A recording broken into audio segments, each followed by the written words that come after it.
News 18 Madhya Pradesh Chhattisgarh देख रहे हैं आप। मैं हूं आपके साथ प्रशांत कटारे और अपना एमपी में सबसे पहले खबर इंदौर से। कैलाश पर कार्रवाई होगी। जहां कलेक्टर लोकेश जाटव का बयान है, विजयवर्गीय मामले की जांच हो रही है। फिलहाल मामले की जांच चल रही है। जांच पूरी हो जाने पर रिपोर्ट आने के बाद कार्रवाई की जाएगी। दरअसल कल कैलाश विजयवर्गीय ने भूमाफियाओं पर कार्रवाई के चलते धरना दिया था और एक विवादित बयान भी कैलाश विजयवर्गीय ने दिया था और अब इस मामले में कलेक्टर लोकेश जाटव का बयान आया है। कैलाश विजयवर्गीय मामले की जांच हो रही है। फिलहाल मामले की जांच चल रही है। जांच पूरी हो जाने पर रिपोर्ट आने के बाद कार्रवाई होगी। कल कैलाश विजयवर्गीय ने भूमाफियाओं पर कार्रवाई के चलते धरना दिया था और इतना ही नहीं, सीधे तौर पर प्रशासनिक अधिकारियों को धमकी भी दी थी। विवादित बयान भी कैलाश विजयवर्गीय ने इस दौरान दिया था। इस वक्त की बड़ी खबर इंदौर से, कैलाश विजयवर्गीय पर कार्रवाई हो सकती है। कलेक्टर लोकेश जाटव का बयान है, विजयवर्गीय मामले की जांच चल रही है और फिलहाल मामले की जांच जारी है। जांच पूरी हो जाने के बाद रिपोर्ट आने के बाद कार्रवाई होगी। कल कैलाश विजयवर्गीय ने भूमाफियाओं पर कार्रवाई के चलते धरना दिया था। विकास सिंह चौहान हमारे साथ जुड़ गए हैं, संवाददाता इंदौर। विकास, कल का विवादित बयान और धरना प्रदर्शन, किस मामले की जांच चल रही है और कब तक ये जांच की नतीजे आने की संभावना है? क्या कह रहे हैं लोकेश जाटव?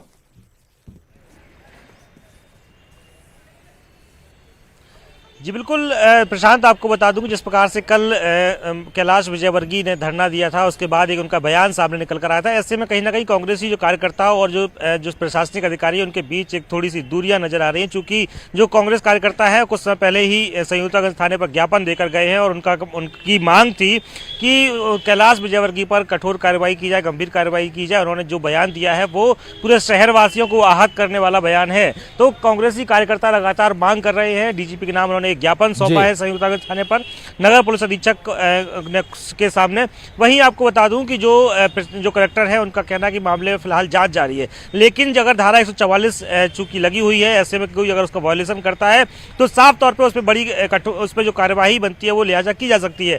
सामान्य तौर पर देखना यह है कि किस प्रकार की जांच हो रही है, उसमें जांच के बाद कौन सी रिपोर्ट का इंतजार स्वयं इंदौर कलेक्टर को है। चूंकि अगर सामान्य तौर पर कोई व्यक्ति अगर कहीं किराए के मकान में रहता है और अगर उसकी जानकारी उक्त संबंधित थाने पर नहीं दी जाती है तो उसमें किसी प्रकार की कोई जांच की बात नहीं की जाती। संबंधित थाने से सिर्फ एक रिपोर्ट ली जाती है, उसके बाद मामले में प्रकरण दर्ज कर लिया जाता है। लेकिन कल के बाद आज तक का वक्त बीत चुका है।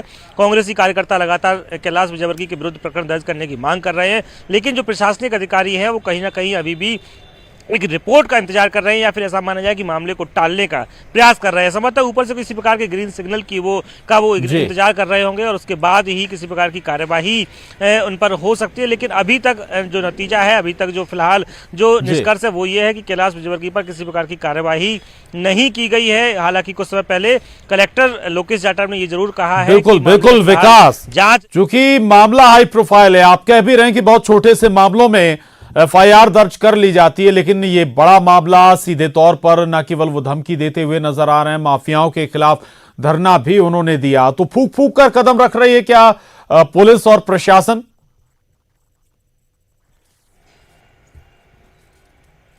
जी बिल्कुल, सामान्य तौर पे इन दिनों अगर एक्शन में देखा जाए तो चाहे पुलिस हो, नगर निगम हो या कोई भी सरकारी एजेंसी हो, वो साफ तौर पे एक्शन मोड में नजर आती है। किसी प्रकार की कोई शिकायत मिलती है तो तत्काल प्रकरण दर्ज कर लिया जाता है, उसकी गिरफ्तारी के प्रयास किए जाते हैं, संभवतः तत्काल गिरफ्तारी भी कर ली जाती है। लेकिन ये चूंकि मामला बेहद हाई प्रोफाइल है, केंद्र से जुड़ा हुआ है, इसीलिए संभवतः यहाँ ये जो प्रशासनिक अधिकारी है वो फूंक फूंक कर पैर रख रहे हैं और संभवतः ये भी देख रहे हैं कि आगे आने वाले समय का इसका कोई दुष्परिणाम तो नहीं होगा, कोई दुष्प्रभाव तो नहीं होगा। संभवतः इसी वजह से किसी प्रकार के किसी तरीके से मैनिपुलेट करने का प्रयास किया जा रहा है कि उनकी तरफ से दिया गया जो बयान है उस पर समय थोड़ा दे दिया जाए या मामले को टालने का प्रयास किया जाए। यही वजह बनी कि 20 घंटे से अधिक का वक्त लगभग गुजर गया है, अब तक किसी प्रकार के निष्कर्ष पर ना कोई अधिकारी, प्रशासनिक अधिकारी पहुंचा है, ना ही पुलिस अधिकारी पहुंचे हैं। प्रशांत जी बिल्कुल विकास, कलेक्टर किस जांच की बात कर रहे हैं कि जांच चल रही है, जांच के बाद ही तस्वीर साफ होगी? आप बता रहे हैं कि अभी तक कोई मामला दर्ज हुआ नहीं है, फिर जांच कैसी?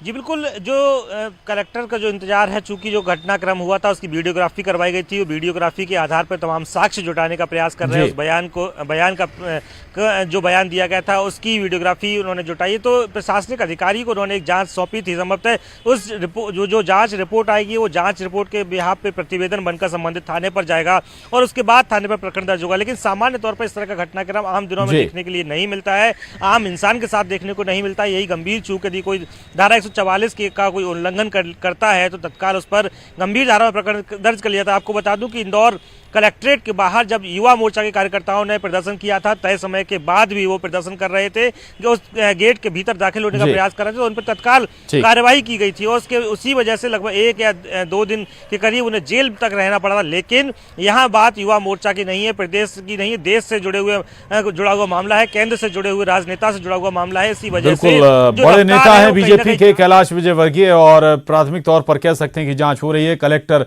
ये दावा भी कर रहे हैं। रहिएगा हमारे साथ विकास, लौटता हूं आपके पास। और क्या कुछ कहा इस मामले में कलेक्टर महोदय ने, सुनते हैं पहले। वो प्रकरण अभी जांच में है और जांच जल्दी ही पूरी हो जाएगी, उसके हिसाब से फिर कार्रवाई की जाएगी। वो प्रकरण अभी जांच में है और जांच जल्दी ही पूरी हो जाएगी, उसके हिसाब से फिर कार्रवाई की जाएगी। वो प्रकरण अभी जांच में है और जांच जल्दी ही पूरी हो जाएगी, उसके हिसाब से फिर कार्रवाई की जाएगी। ये हम बर्दाश्त नहीं करेंगे अब बिल्कुल। तो हमारे तो आपको बता दें कि अब कैलाश विजयवर्गीय के बयान पर बवाल भी शुरू हो गया है। और इतना ही नहीं, आपको ये भी बता दें कि दरअसल कल कैलाश विजयवर्गीय ने विवादित बयान दिया था और इस बयान में उन्होंने कई ऐसी बातें कही थी जो सीधे तौर पर आपत्तिजनक थी। और इतना ही नहीं, कैलाश विजयवर्गीय कल माफियाओं के खिलाफ जो कार्रवाई हो रही है, प्रशासन कार्रवाई कर रहा है, उसके खिलाफ भी वो धरने पर बैठे थे। और अब कैलाश विजयवर्गीय के बयान पर भी बवाल शुरू हो गया है। बड़ी खबर ये, विजयवर्गीय के बयान का विरोध भी शुरू हो गया है। इंदौर से बड़ी खबर आ रही है, बयान के खिलाफ थाने पहुंचे हैं कांग्रेस कार्यकर्ता।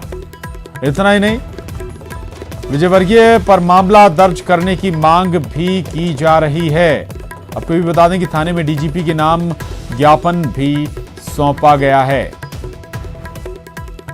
और तो कैलाश विजयवर्गीय के बयान पर बवाल शुरू हो गया है कि जो कार्यकर्ता हैं, कांग्रेस के कार्यकर्ता हैं, वो इस बयान के खिलाफ थाने पहुंचे हैं, धरना प्रदर्शन कर रहे हैं। विजयवर्गीय पर मामला दर्ज करने की मांग भी कांग्रेस कार्यकर्ताओं के जरिए की जा रही है। थाने में डीजीपी के नाम ज्ञापन भी कांग्रेस कार्यकर्ताओं के जरिए सौंपा गया है। तो कल कैलाश विजयवर्गीय ने विवादित बयान दिया था और उस बयान के बाद अब कह सकते हैं कि खुलकर सियासत भी शुरू हो गई है। कांग्रेस कार्यकर्ता थाने पहुंचे हैं, डीजीपी के नाम ज्ञापन भी सौंपा है और कैलाश विजयवर्गीय के खिलाफ मामला दर्ज करने की मांग भी इनके जरिए की जा रही है।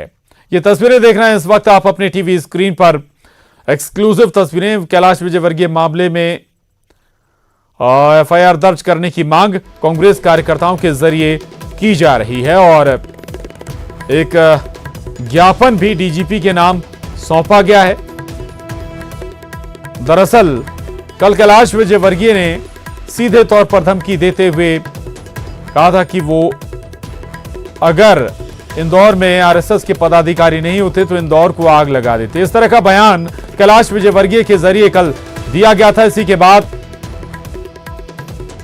अब कांग्रेस कार्यकर्ता इसके विरोध में उतरे हैं। विकास हमारे साथ जुड़ गए हैं। विकास, कल से लगभग ये तस्वीर साफ हो गई थी, इस पर सियासत होनी है और आज कांग्रेस कार्यकर्ता खुद प्रदर्शन पर उतर आए हैं और ज्ञापन भी सौंपा गया है, एफआईआर दर्ज करने की मांग की गई है कैलाश विजयवर्गीय के खिलाफ। क्या कुछ और जानकारी? जी बिल्कुल प्रशांत, मैंने जैसे शुरुआत में ही जिक्र किया कि आज कांग्रेस की तमाम कार्यकर्ता और कुछ नेता संयुक्तागंज थाने कुछ देर पूर्व ही यहाँ पहुंचे थे और वो मांग कर रहे हैं कि बीजेपी की राष्ट्रीय महासचिव कैलाश विजयवर्गीय के विरुद्ध प्रकरण दर्ज किया जाए। तो ये मैंने बताया कि प्रशासनिक अधिकारी और कांग्रेसी कार्यकर्ताओं के बीच थोड़ी सी दूरी संभवतः नजर आ रही है, चूंकि वो लगातार मांग कर रहे हैं कि प्रकरण दर्ज होना चाहिए। लेकिन कल से अब तक का जो वक्त गुजरा है, अब तक कोई प्रकरण कैलाश विजयवर्गीय के विरुद्ध दर्ज नहीं किया गया। वो जबकि इंदौर कलेक्टर है, वो अभी भी एक रिपोर्ट की बात कर रहे हैं। तो चूंकि ऐसे में जो कांग्रेसी कार्यकर्ता उनकी चाहत बात है कि जो भाषण उनके द्वारा जो बयान दिया गया है विजयवर्गीय के द्वारा, वो आपत्तिजनक है, उन पर कार्रवाई होनी चाहिए। लेकिन कार्रवाई ना होने की वजह से अब खुद कांग्रेसी कार्यकर्ता ही मैदान में है, खुद ज्ञापन दे रहे हैं। खुद उन्होंने डीजीपी के नाम एक ज्ञापन कुछ देर पूर्व इंदौर के संयुक्तागंज थाने पर सौंपा है। चूंकि घटनास्थल यहीं का निर्मित होता है, इसी थाना क्षेत्र के अंतर्गत कल उन्होंने धरना दिया था और जो उनका बयान निकल कर आया आपत्तिजनक जिसे माना जा रहा है, वो बयान भी इसी थाना क्षेत्र का, चूंकि घटनास्थल निर्मित इस थाने क्षेत्र का है,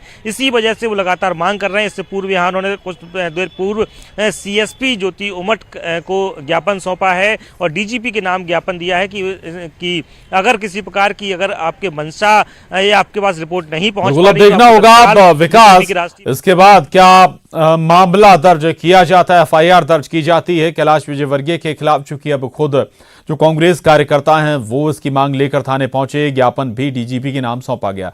बहुत शुक्रिया आपका इस पूरी जानकारी के लिए विकास, धन्यवाद।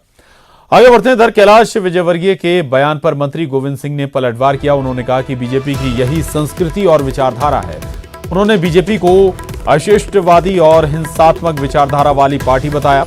साथ ही कहा कि संघ में इसी बात की ट्रेनिंग दी जाती है, जहां पैदा हुए हैं उसी को जलाने की बात करते हैं। ऐसे लोगों की मानसिकता पर तरस आता है। साथ ही उन्होंने कहा कि हिंसा फैलाने वालों पर कठोर कार्रवाई की बात तो उन्होंने कही। आपको बता दें कि सरकार भूमाफिया के खिलाफ अभियान चला रही है। कल कैलाश विजयवर्गीय ने कमिश्नर के घर के सामने धरना देते हुए बीजेपी कार्यकर्ताओं पर कार्रवाई करने का आरोप लगाया था।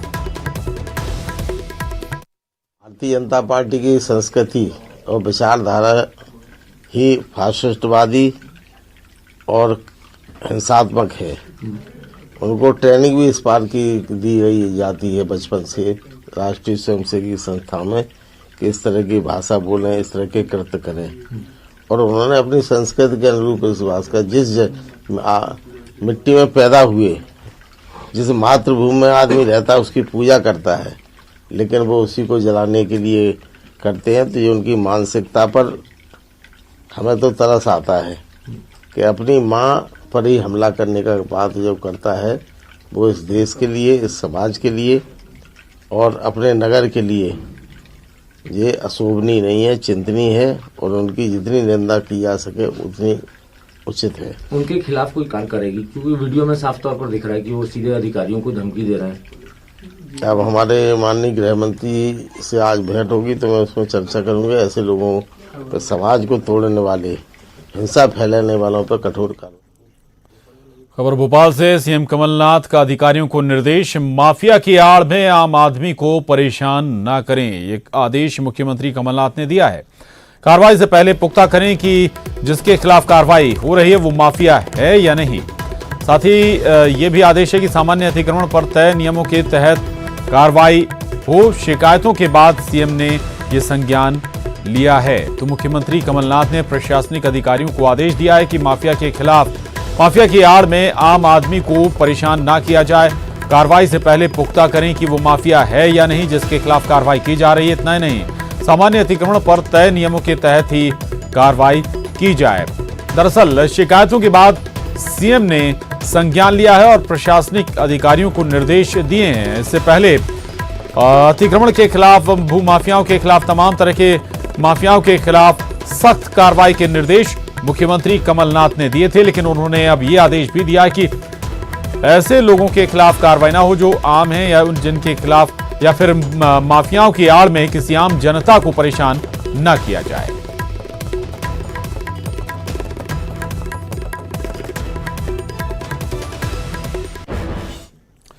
इधर इंदौर में प्रशासन का ऑपरेशन क्लीन जारी है। निगम, अमले और पुलिस ने स्ट्रीट शीटर बदमाश साजिद चंदनवाला के अवैध निर्माण पर कार्रवाई की है। उसके श्रीनगर एक्सटेंशन स्थित नाले पर अवैध कब्जा कर मकान बना लिया गया था, जिस पर निगम का बुलडोजर चला है। साजिद चंदनवाला पर 45 से ज्यादा मामले दर्ज हैं। मौके पर निगम, अमला और पुलिस बल भी तैनात है। ये तस्वीरें आपके टीवी स्क्रीन पर। स्ट्रीट शीटर के अवैध निर्माण पर बुलडोजर चला है। साजिद चंदनवाला के अवैध निर्माण पर कार्रवाई हुई।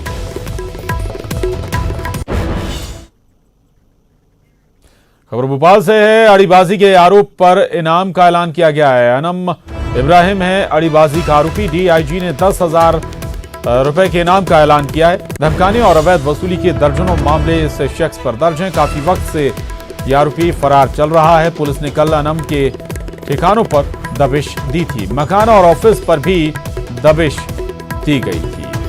तो ये बड़ी खबर।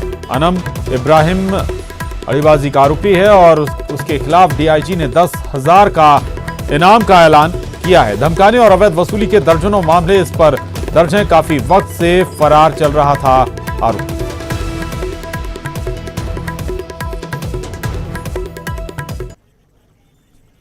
और यहां रुकना एक छोटे से ब्रेक के लिए, फौरन लौटते हैं, जाइएगा नहीं।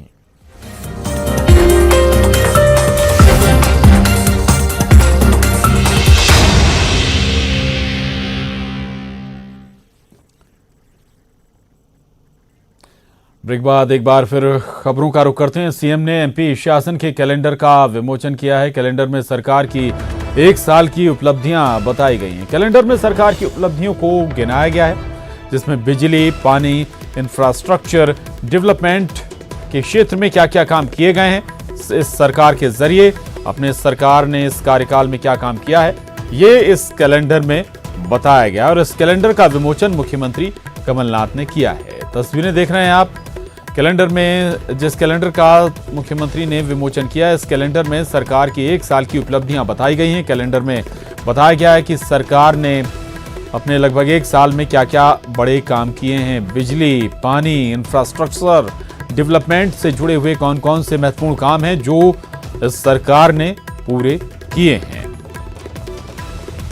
तो ये तस्वीरें आपके टीवी स्क्रीन पर मुख्यमंत्री कमलनाथ ने 1 साल का कैलेंडर जारी किया, विमोचन किया।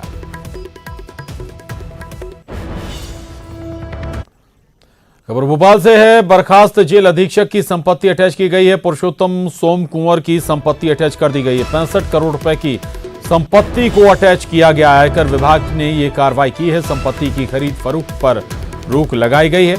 आज से अधिक संपत्ति मामले में बर्खास्त किए गए हैं जेल अधीक्षक। ये अहम खबर है भोपाल से। बर्खास्त जेल अधीक्षक की संपत्ति अटैच कर दी गई है। पुरुषोत्तम सोम कुंवर की संपत्ति को अटैच कर दिया गया। बताया जा रहा है करीब 65 करोड़ रुपए की संपत्ति है जिसे अटैच कर दिया गया है। इनकम टैक्स डिपार्टमेंट ने यह कार्रवाई की है। दरअसल संपत्ति की खरीद फरोख्त पर भी रोक लगा दी गई है।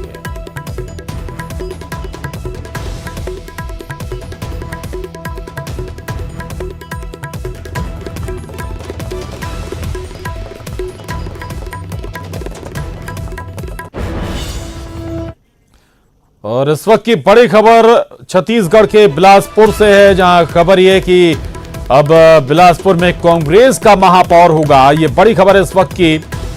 बिलासपुर में कांग्रेस का महापौर होगा। नगर निगम बिलासपुर में महापौर को लेकर आखिरकार सस्पेंस खत्म हुआ है। महापौर के कांग्रेस प्रत्याशी रामशरण यादव निर्विरोध मेयर चुने गए हैं। भारतीय जनता पार्टी बिलासपुर के वरिष्ठ नेताओं ने महापौर एवं सभापति चुनाव के लिए नामांकन नहीं भरा। निर्विरोध निर्वाचित हुए महापौर। तो ये बड़ी खबर है बिलासपुर से। बिलासपुर में अब कांग्रेस का महापौर है। दरअसल बिलासपुर नगर निगम में महापौर को लेकर आखिरकार सस्पेंस खत्म हो गया है। महापौर के कांग्रेस प्रत्याशी रामशरण यादव निर्विरोध मेयर चुने गए हैं। भारतीय जनता पार्टी बिलासपुर के वरिष्ठ नेताओं ने महापौर एवं सभापति चुनाव के लिए नामांकन नहीं भरा है और इसके बाद निर्विरोध निर्वाचित हुए हैं कांग्रेस के महापौर। तो ये बड़ी खबर है, अहम खबर इस वक्त बिलासपुर से। बिलासपुर में कांग्रेस का महापौर बना है। दरअसल बिलासपुर नगर निगम में बिलासपुर में महापौर को लेकर आखिरकार सस्पेंस खत्म हो गया है। महापौर के कांग्रेस प्रत्याशी रामशरण यादव निर्विरोध मेयर चुने गए हैं। आपको बता दें कि भारतीय जनता पार्टी ने बिलासपुर के वरिष्ठ नेताओं ने महापौर एवं सभापति चुनाव के लिए नामांकन नहीं भरा था।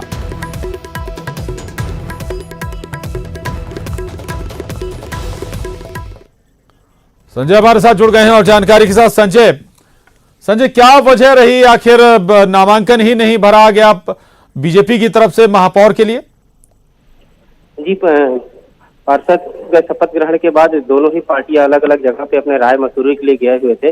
राय मसूरी के बाद में भाजपा ने अपना एक भी प्रत्याशी महापौर के लिए नामांकन नहीं दाखिल किया, जिसके चलते महापौर पद के लिए रामचरण यादव जो है वो निर्विरोध निर्वाचित हो गए हैं। जी जी बिल्कुल। संख्या बल की क्या स्थिति थी? आखिर बीजेपी के अपने उम्मीदवार ना उतारने के पीछे वजह क्या है? क्या हार उसे संभावित नजर आ रही थी या फिर कोई और वजह थी? संजय, संख्या की बात करें तो भाजपा जो है 30 और 2 निर्दलीय उनके समर्थन पे आए हुए थे, तो संख्या बल पे भी ये बहुमत साबित नहीं कर पाते, जिसके कारण इन्होंने महापौर पद के लिए कोई भी नामांकन दाखिल नहीं किया। कारण यही था कि ये अपनी संख्या बल जो है पार्षद दल की जो बहुमत वो साबित नहीं कर पाते, जिसके कारण इन्होंने नामांकन ही दाखिल नहीं किया महापौर के पद के लिए। यही कारण रहा कि निर्विरोध जो है कांग्रेस के रामचरण यादव महापौर पद के लिए निर्वाचित हुए हैं। जी शुक्रिया आपका संजय इस पूरी जानकारी के लिए। तो बिलासपुर में आपको बता दें कि बीजेपी के महापौर बन गए, दरअसल माफ कीजिएगा कांग्रेस के महापौर बन गए और बीजेपी की तरफ से कोई उम्मीदवार ही नहीं उतारा गया। ऐसा माना जा रहा है कि चुनाव में फजीहत के डर से बीजेपी ने अपने उम्मीदवार को मैदान में ही नहीं उतारा। बहरहाल बुलेटिन में बस इतना ही। खबरों का सिलसिला लगातार जारी है।